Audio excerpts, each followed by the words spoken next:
અંકલેશ્વર શહેર ભાજપ દ્વારા સ્વતંત્રતા પર્વની આગોતરી ઉજવણીના ભાગરૂપે ધારાસભ્ય ઈશ્વરસિંહ પટેલની અધ્યક્ષતામાં ભવ્ય તિરંગા યાત્રાનું આયોજન કરવામાં આવ્યું હતું।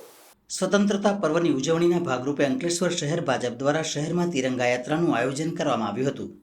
આ તિરંગા યાત્રામાં ધારાસભ્ય ઈશ્વરસિંહ પટેલ ઉપસ્થિત રહ્યા હતા। શહેરના ચૌટાનાકા પાસે મેઘના આર્કેડથી નીકળેલી ભવ્ય તિરંગા યાત્રામાં ભાજપના હોદ્દેદારો, નગરપાલિકાના સભ્યો સહિત ભાજપના કાર્યકરો અને મોટી સંખ્યામાં શહેરીજનો હાથમાં તિરંગો લઈ જોડાયા હતા।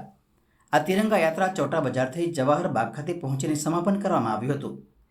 તિરંગા યાત્રા દરમિયાન શહેરમાં દેશપ્રેમનો જુસ્સો છલકાતો નજરે જોવા મળ્યો હતો।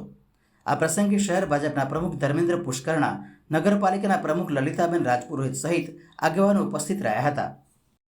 સ્વતંત્ર પર્વ આવી રહ્યું ત્યારે એ નિમિત્તે સમગ્ર દેશની અંદર હર ઘર તિરંગા, દરેક વ્યક્તિના ઘરે ઘર તિરંગો લહેરાય એ પ્રકારનું જ્યારે આપણા આદરણીય પ્રધાનમંત્રી શ્રી નરેન્દ્ર મોદી સાહેબે જે પ્રકારે સમગ્ર દેશની અંદર આ તિરંગા યાત્રા નીકળી રહી છે એ અનુસંધાનમાં આજે અંકલેશ્વર વિધાનસભાની અંદર, અંકલેશ્વર શહેરની અંદરથી પણ આજે આ તિરંગા યાત્રા નીકળી રહી છે ત્યારે જે રીતે શહીદોએ જે આપણા આઝાદી સમયે જે શહીદો થયા હતા એ શહીદોને પર સન્માનપૂર્વક માન મળે અને શહીદોને પર આપણે નમન કરીએ છીએ કે જે પ્રકારે એમણે પોતે જે આજથી 75 વર્ષ પહેલાં આ આઝાદી મેળવવા માટે અનેક નામે અનામે લોકોએ જે શહીદી વહોરી છે એ તમામને નતમસ્તકે નમન કરીએ છીએ।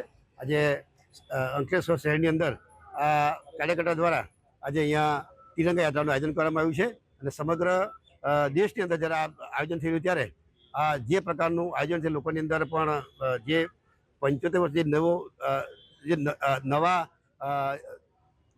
લોકો છે, જે બાળકો, એમને પણ આ આઝાદી આજથી 75 વર્ષ પહેલાં જે મળી હતી એનું પણ એમને જ્ઞાન મળે એવું પણ પોતે આ આઝાદી તરફે પ્રેરાય એવી ભાવનાથી આજે અહીંયા તિરંગા યાત્રાનું આયોજન કરવામાં આવ્યું છે।